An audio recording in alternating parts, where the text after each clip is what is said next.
Specificitatea școlii primare Concordia este oferită de numeroase elemente. O să trec în revistă pe cele mai importante. Școala aparține unui campus educațional în care copiii și tinerii sunt în centrul propriei dezvoltări.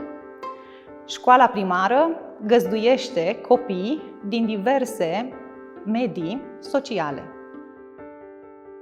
Astfel, reușim să acoperim incluziunea socială.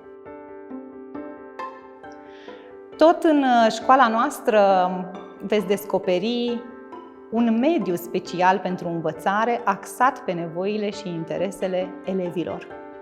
Două doamne învățătoare la clasă ajută copilul să se descopere în drumul său în formarea profesională și pentru viață.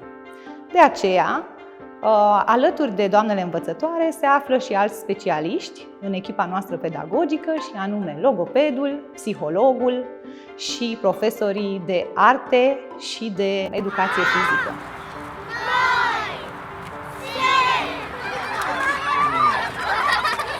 Școala primară Concordia este o școală de tip inclusiv și un model de bună practică care sperăm noi să crească frumos în următorii ani.